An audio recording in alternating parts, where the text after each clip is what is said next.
And then I go, oh, we've been building up some tension for years. No, let's not get confused. Let's fight. As long as you haven't seen it, we fought. We didn't do anything else. I'm a passionate kisser. I'm off on a tangent here. Yeah. I'm sorry. Yeah, it's a lot of fun because without spoiling too much.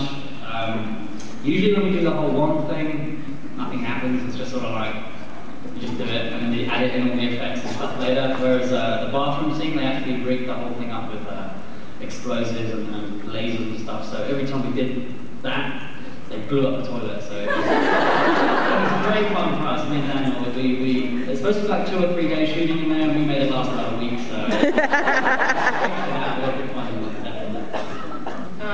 you find it difficult to do the green screen acting with the film?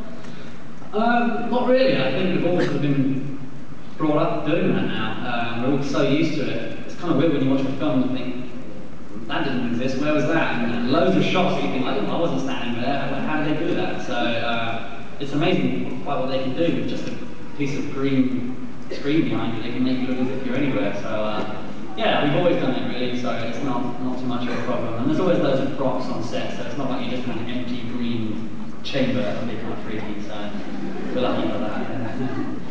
Which character in Harry Potter is your favorite? I love Ron, man. Someone shut me up there. Yeah, Rupert Ron, he's one of the funniest guys I've ever met, man, especially on the screen. I just think his comedic timing is priceless. Yes. Again, Alan Rickman, I think he's a fantastic actor. He's got a real charm to him, certainly. As far as in the books, Gilderoy Lockhart was one of my favourites. I just think he's so funny, this eccentric, arrogant, British fake author. It's brilliant. I wish they brought him back. When you're filming movies and not filmed sequentially, how do you keep your head straight as far as your character development? Big trust in David.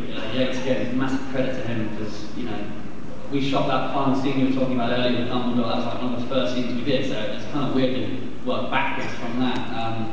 But David knows exactly what he wants. He's very good at, you know, picturing what he wants, and he's very good at telling you what you need to hear, not essentially what he wants you to do, but he knows what he needs to tell you to get what he wants, if that makes sense. So again, yeah, big credit to him. Without him, it would be a very difficult show. What sort of books or films do you like? How did you laugh? What was the hesitant? What did you guys going to say, man? Blue movies or something? No. I confess, I haven't read that many books in years. I've sort of kept my head in the Harry Potter scripts and books. The only story I can think about right now. Films-wise, I'm a big fan of films. Whenever you ask that question, all the good ones go straight out of my head. But recently, what did I watch recently? I'm a big fan of the whole Seth Rogen, Jonah Hill movement. Yeah.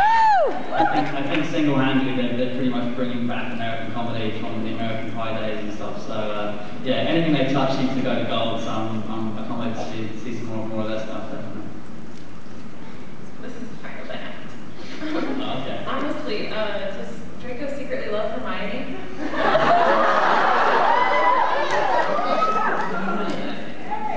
Maybe you guys have read into it more than I have. I thought they hated each other. Did she not punch me in the thing? I don't know. Someone told me that if you, as a child, if you showed if you don't like someone, then deep down they like you. So maybe there is something there. I don't know. I have to ask Jake next time I see her, but from my opinion, no. I don't think they're ever going to get together there. Same question about Harry? Yeah.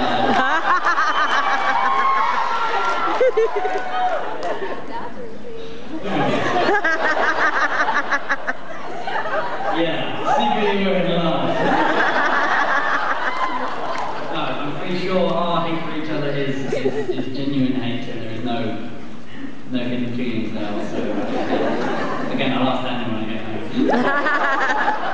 Speaking of Daniel, how does it working with three of them, or two of them, and Rupert?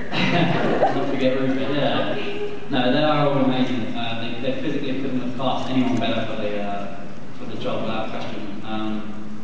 They're amazingly professional. They're all incredible actors. I mean, they take nothing for granted. Every day they have off, they're doing some form of acting coaching, or they don't treat their job as if they've been giving it, and that's it. They're constantly striving to make it better. And I think every year they've evolved so much as actors. The last two especially, I think, phenomenal for not children, but for actors their age to do that. But even better than that, they just love it. They absolutely love it. Daniel he lives to be at that studios, man, and he really gets a massive kick out of doing the films, and you couldn't ask for anyone better to do the films with. He's an amazing person to have on set because he keeps morale soaring, well and truly soaring. So yeah, they're all great guys. Rupert's actually quite reserved. He's very confident and funny in the film, but he's quite a reserved gentleman. Not shy by any means, but certainly to himself a little bit. But yeah, they're all great guys. I couldn't say a bad word about them. Okay, I'm done with one more questions, so we're going to have Suze right here in the middle, so if you have a question, go to the lady in red, and then we'll send you on. Please be gentle. So the line starts behind her. The bag. Is it difficult working with actors, that are so well established? Yeah, it's not easy. Truth be told, I didn't want to see that guy. I just run behind. He said, did you want to see that guy? Anything goes this weekend, doesn't it? Yeah. I just saw some guy on the street wearing nothing but a glove over his... I was like 6'5", man. I was like, goodness alive. Yeah. Hi. Hey. What's the funniest on-set story? Are there lots of jokes that go on, or? There's quite a few, yeah. There are some great stories. Alan Rickman seems to be at the heart of most of them. There was one I was saying yesterday about his, his like wedding gown type cloak thing that he wears. I'm pretty sure he actually insisted that it draped along the floor 3 or 4 meters. God knows why. There was a shot in the last film where we were sort of in this sort of goose V-wing formation, in which he's at the lead of it. We're going through the Great Hall at the end after killing, on the roof. But yeah, sorry. Anyway, so and the director was asking me to come real close to Alan, get right up behind him, so it looks like we're close. And the one thing Alan said, he doesn't speak that much. When he does, he's fairly blunt. He said before we started shooting, "Don't step on my effing joke."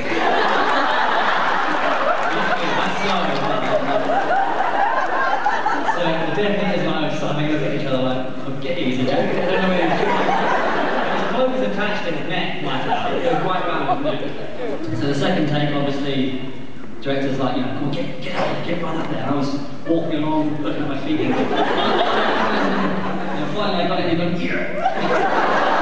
Ripped him right by the neck, and he was not happy to say the least. Luckily, one of the deputies didn't take afterwards, so I was kind of off by that. And I think he had a laugh at it afterwards, but it really gave him quite a... I'm surprised he didn't get any whiplash or anything. I'd love to have seen the tape. I bet it was hilarious. But yeah, that's one of my stories. Thank you. My pleasure, thank you. Hi! Hey, Hi! So, your question is Dina, by the way, so she did it right. Well, hey, Dina. Hi, Dina. Throughout the 10 years or so that I've been filming, have you ever feared being typecasted as Rickman?